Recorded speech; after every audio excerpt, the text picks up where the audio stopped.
देखिए, ये लोग संविधान विरोधी इंसान जो है ना, जब इस तरह की बातें करते तो मुझे समझ में नहीं आता। अगर इतने पढ़े लिखे होते तो उनको ये ज्ञान होता कि संविधान में ना लोकतंत्र में चुनाव लड़ने और नहीं लड़ने के लिए कितना क्वालिफिकेशन होना चाहिए, क्या उम्र होना चाहिए।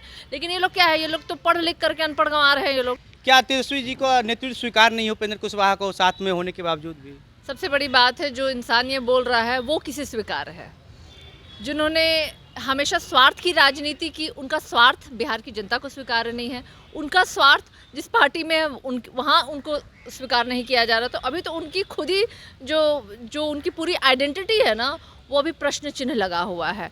तो ये तो डील है, तो बिहार की जनता का विकास और बिहार का विकास, ये महागठबंधन का डील है। अब अगर इस डील से किसी को प्रॉब्लम है तो आप समझ लीजिए कि वो किसकी भाषा बोल रहे हैं। वो जदयू के संसदीय बोर्ड के अध्यक्ष उपेंद्र कुशवाहा कह रहे हैं कि हमको तेजस्वी का जो नेतृत्व है वो स्वीकार नहीं है। हमारे साथ राजद के प्रवक्ता सारिका पासवान जी हैं और हम इनसे इन्हीं मुद्दे पर आज बात करेंगे। क्या तेजस्वी जी का नेतृत्व स्वीकार नहीं है उपेंद्र कुशवाहा को साथ में होने के बावजूद भी? सबसे बड़ी बात है, जो इंसान ये बोल रहा है वो किसे स्वीकार है? जिन्होंने हमेशा स्वार्थ की राजनीति की, उनका स्वार्थ बिहार की जनता को स्वीकार नहीं है। उनका स्वार्थ जिस पार्टी में वहाँ उनको स्वीकार नहीं किया जा रहा। तो अभी तो उनकी खुद ही जो उनकी पूरी आइडेंटिटी है ना, वो अभी प्रश्न चिन्ह लगा हुआ है। बिहार की जनता को तेजस्वी यादव जी स्वीकार हैं, इसके लिए प्रमाण की आवश्यकता नहीं है। आपने देखा, महागठबंधन में राष्ट्रीय जनता दल नंबर 1 की पार्टी और सबसे बड़ी one of the largest party बन के उभरी। तो अब इसके लिए प्रमाण पत्र तो लेना नहीं है उपेंद्र कुशवाहा से, जो हर जगह से रिजेक्टेड है। वो तो कह रहे हैं कि 9वीं पास है, पढ़े लिखे नहीं है, तो उनको कौन स्वीकार करेगा? देखिए, ये लोग संविधान विरोधी इंसान जो है ना, जब इस तरह की बातें करते तो मुझे समझ में नहीं आता। अगर इतने पढ़े लिखे होते तो उनको ये ज्ञान होता कि संविधान में ना लोकतंत्र में चुनाव लड़ने और नहीं लड़ने के लिए कितना क्वालिफिकेशन होना चाहिए, क्या उम्र होना चाहिए। लेकिन ये लोग क्या है, ये लोग तो पढ़ लिख करके अनपढ़ गंवार हैं ये लोग। तो इस तरह का भाषा ये बोलते हैं। एक डील को लेकर लगातार कह रहे हैं कि राजद और जदयू के बीच जो डील हुआ है, क्या डील है वो? नहीं, ये उन्होंने सही कहा है। इसके लिए मैं उनको कहती हूँ कि डील तो हुई है। और डील क्या डील हुई है?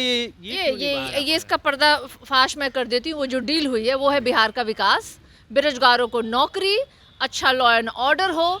इस डील के तहत महागठबंधन काम कर रहा। और बम पर नौकरियां आपने देखा होगा, शिक्षा विभाग में लगभग सिर्फ और सिर्फ शिक्षा विभाग में 3 लाख नौकरियां निकल रही हैं। तो ये तो डील है। तो बिहार की जनता का विकास और बिहार का विकास, ये महागठबंधन का डील है। अब अगर इस डील से किसी को प्रॉब्लम है तो आप समझ लीजिए कि वो किसकी भाषा बोल रहे हैं। वो क्या है ताकत उनके पीछे, ये कौन फिरका परस्त लोग हैं जो इस तरह की भाषा बोल रहे हैं। ये तो संज्ञान में है सारी जनता के।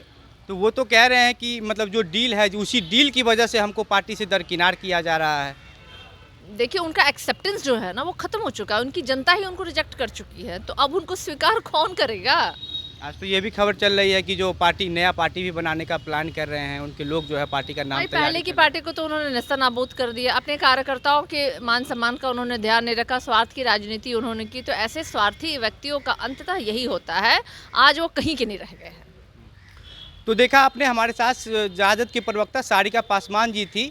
इनका जो कहना है कि जो उपेंद्र कुशवाहा खुद नकारे हुए आदमी है, वो क्या दूसरे की जो राजनीतिक है उसको नकारेंगे। आप द बिहार प्रोजेक्ट देख रहे थे। बहुत बहुत धन्यवाद।